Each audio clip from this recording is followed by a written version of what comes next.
또 휴가하면 동남아 떠올리시는 분들 많을 것 같아요. 동남아, 뭐, 안 가본 지 오래됐습니다만, 동남아를 중심으로 한 확진자도 굉장히 많이 늘고 있다고 합니다. 그래서 이번에는 태국에 계신 거주자 한 분을 연결해서 얘기를 좀 나눠보도록 하겠습니다. 이유현님 나와 계신가요? 네, 안녕하세요. 네, 반갑습니다. 태국의 코로나 상황 현재 어떻습니까? 네, 태국은 3차 유행이 2달째 계속되고 있습니다. 특히 수도 방콕이 가장 심각합니다. 그동안 태국은 동남아에서는 모범적인 방역관리 국가로 평가되던 나라였었습니다. 그래서 2달 전까지만 해도 누적 확진자가 3만 명이 채 안 됐었습니다. 지난해 12월에 2차 유행이 있긴 했지만 올해 3월 중순 이전에 일일 확진자는 하루 100명 정도, 그 정도 수준이었습니다. 지금은 하루에 3, 4천 명이 나오는 코로나 이후 최악의 상황이라고 이렇게 얘기할 수 있겠습니다. 제가 하나 좀 여쭤보겠습니다. 태국이 상당히 방역 상황이 좋다가 갑자기 이렇게 나빠진 무슨 특별한 이유가 있습니까? 그 방콕 유흥업소발 감염이 직접적인 원인입니다. 그 이전인 지난해 12월 중순에 그 방콕 외곽의 수산물 시장에서 미얀마 이주 노동자들로 인한 2차 유행이 있었습니다. 그 불씨가 완전히 꺼지지 않은 상태에서 유흥업소발 감염이 이어진 것입니다. 또 이 시기는 가장 연휴가 길고 이동인구가 많은 태국 새해 송크란이 있었습니다. 연휴가 길대요. 그래서 현재까지도 총 15만 명이 넘는 확진자 가운데서 80% 이상이 최근 2달 만에 나왔습니다. 하나 더 여쭤보겠습니다. 태국이 현재 백신 접종이 한 3.5% 정도밖에 안 되기 때문에 백신 접종이 굉장히 더딘 국가 중에 하나입니다. 혹시 백신 접종 상황이 어떠는지 하고 백신 접종이 이렇게 느려지게 된 이유가 있습니까? 글쎄요, 그 6월 7일부터 일단은 본격적인 대접종이 시작됩니다. 현재 그 접종률은 어제 기준으로 해서 1차 접종 그 누계가 5% 정도입니다. 태국의 백신 계획은 중국 시노백 900만 도스에다가 나머지는 전부 다 아스트라제네카가 주력 백신입니다.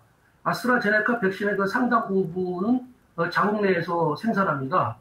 그 미국 백신도 거론되는 중이지만 현재까지는 이 두 백신이 전부입니다. 그래서 올해 안에 인구 7천만 명에 한 70%인 5천만 명을 접종하는 계획이라는데 백신 접종 도입이 늦은 것 그리고 또 자체 생산도 늦은 거 이런 것들이 백신 접종을 더디게 하는 원인이 아닐까 이렇게 생각이 됩니다. 네, 태국에서도 백신 접종률을 높이기 위해서 지방자치단체를 중심으로 해서 이제 이색적인 인센티브를 내놓고 있다고 하는데요. 몇 가지 소개를 해주시면 좋겠습니다. 네, 그 백신 접종률과 신뢰도가 그다지 높은 편이 아닙니다. 그래서 중앙정부 차원에서는 별로 없는데 그 지방에서는 인센티브들을 내놓고 있습니다. 그래서 북부 쪽에 있는 치앙마이라는 한 지방에서는 다음 달부터 매주 그 24주 동안 한 명씩 한 주에 한 명씩 백신 접종자를 추첨해서 암송아지 한 마리를 준다 이렇게 해서 화제가 되었습니다.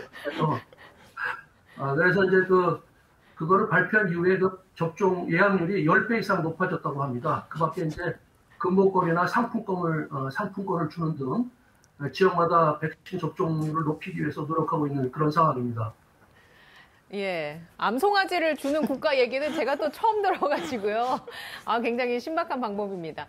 아직 한국 교민들의 백신 접종이 이루어지지 않은 것으로 알고 있습니다. 태국 정부에서는 그 외국인들이 유독 또 태국에 많이 있잖아요. 백신 접종 일정에 대한 계획은 어떻게 세우고 있습니까? 네, 그 인구 7천만 명 중에서 외국인이 한 300만 명 정도 된다고 하는데요.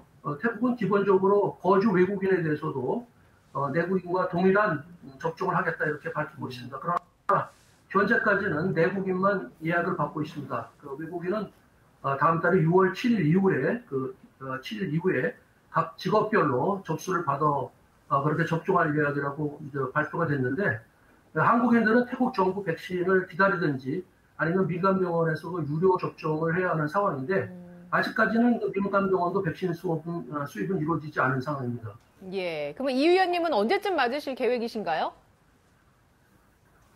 글쎄요, 저도 6월 7일 접종 예약을 시작하면은 일단은 등록을 하고 할 텐데 아마 8, 9월 이후 정도가 돼야 되지 않을까 이렇게 생각이 됩니다. 네. 그리고 제가 듣기로 백신 접종과 관련해서 궁금한 점이 있으시다면서요? 제가 접종한 이제 궁금한 거는 뭐냐면 이제 태국의 주력 백신이 총 백신의 80% 이상을 차지하는 아스트라제네카 백신입니다. 그런데 이제 1, 2차 접종 간격을 그 세계보건기구는 한 10주, 아스트라제네카 이제 얘기인데요. 그리고 이제 한국은 10주에서 12주 정도로 하는 걸로 제가 알고 있습니다. 그러나 태국도 이제 처음에는 10주로 했다가 최근에는 16주로 늘렸습니다. 그래서 이제 한국인들도 태국에서 백신을 맞게 되면 아스트라제네카 백신이 될 것 같은데 다른 외국에서는 흔치 않은 접종 간격 16주가 예방 효과에 영향을 미치지 않는지 그것이 좀 궁금합니다. 예. 제가 답변을 드리겠습니다. 이제 아스트라제네카는 1차 접종하고 2차 접종을 4주에서 12주로 해두고 있는데요. 좋은 것은, 가장 좋은 결과는 12주째에 2차 접종을 하는 것이 가장 좋습니다. 그런데 이제 국가마다 1차 접종과 2차 접종의 그 기간을 달리하고 있습니다. 예컨대 독일 같은 경우에는 4주를 하고 있고요. 우리나라는 11에서 12주를 하고 있습니다. 그러니까 이제 태국은 16주를 하겠다는 거잖아요. 제가 조금 전에 말씀드린 것처럼 12주가 제일 좋다 그랬는데 4주째 해도 괜찮고요. 16주째 하더라도 12주째보다는 못하지만 다소 떨어지긴 하지만 16주째가 되어도 상관은 없습니다. 그리고 원래 이 아스트라제네카 백신은 개발이 될 때는 한 번 접종, 얀센처럼 한 번 접종하는 걸로 원래는 예정이 되어 있었는데 2번이 더 좋다. 이래서 그렇게 이제 2번으로 접종을 하는 것이거든요. 제일 좋은 것은 12주. 그렇지만은 약간 줄고 약간 늘어도 크게 작용하는 데는 크게 문제는 없습니다. 이거는 국가마다 상황이 좀 다르고 백신 수급과 관련해서 일어난 문제이기 때문에 16주째에 2차 접종을 하셔도 큰 문제는 없다. 이 말씀드립니다. 예. 걱정하지 않으셔도 될 것 같습니다. 이 위원님. 네, 잘 알겠습니다. 감사합니다. 네, 바쁘신 와중에도 이렇게 시간 내주셔서 감사합니다. 자, 지금까지 이 위원님과 함께 얘기 나눴습니다. 태국은 백신 치앙마이 같은 경우는 맞게 되면 암송아지를 주는군요. 네. 예, 금목걸이와 상품권이 예약률이 10배가 높아졌다고 합니다. 자, 그런데 이게 예. 송아지가 그 치앙마이는 그 관광지로도 유명한 그 태국 북부에 있는 주 아닙니까? 네. 근데 이제 치앙마이 주민들에게는 사실은 마치 우리나라 사람들에게 1억 원이나 혹은 뭐 10억 원을 주는 것과 비슷한 효과로서 암송아지 한 마리가 굉장히 큰 가치를 지니고 있기 예. 때문에 저렇게 백신 접종 예약률이 높아진 거겠죠. 여기서 이제 또 하나 확인할 수 있는 것은 뭐냐면 미국의 여러 주에서도 그 백신 접종을 추첨을 해가지고 복권식으로 네. 인센티브를 접근하는 게 상당히 큰 효과를 발휘하고 있고요. 그 인터뷰에 나왔더군요. 백신 맞고 당첨돼가지고 복권에. 네네, 그렇습니다. 예. 이거 순식간에 자기가 백만장자가 되었다라고 좋아하지 않았습니까? 근데 지금 이 태국의 치앙마이에서는 전혀 다른 여건이긴 합니다만은 예. 똑같이 사실은 그 복권식의 인센티브를 지금 제공을 한 거잖아요. 그러니까 저는 우리나라에서도 분명히 효과가 있을 거라는 생각이 들거든요. 특히 아까도 잠깐 언급해 드렸습니다만은 백신을 접종할까 말까 망설이시는 분들에게는 이런 형식의 인센티브가 상당히 강력한 유인책으로 네. 작용할 가능성이 크다라고 생각합니다. 제가 좀 2가지를 지적하고 싶은데요. 첫째 하나가 우리 이 방송에서 강양구 기자님이 이 인센티브에 대해서 제가 알기로는 국내에서 제일 먼저 제기를 하셨고요. 또 하나는 저희 방송에서 여러 인센티브 중에서 공정성 또 참여자에 대한 어떤 여러 가지 상황들 또 실제로 인센티브를 누릴 수 있는 데 있어서의 그런 것들 또 참여자가 뭐 특별한 노력 없이 백신만 접종하면은 자기가 원하든 원하지 않든 참여자가 될 수 있다고 하는 점에서 복근이라고 하는 것은 상당히 좋아 보인다. 그리고 또 복근이 실제로 돈이 크게 안 든다. 이런 점에서 저희들이 이제 강력히 추천을 했는데 우선 하나는 인센티브가 굉장히 중요하다는 생각이 들고요. 두 번째는 저희 방송에서 계속 얘기했던 게 뭐냐면은 백신 접종이 많아지면 많아질수록 그 자체가 백신 접종을 촉발시키는 중요한 동력이 될 수 있다. 이 말씀도 저희들이 이 방송에서 처음으로 드렸습니다.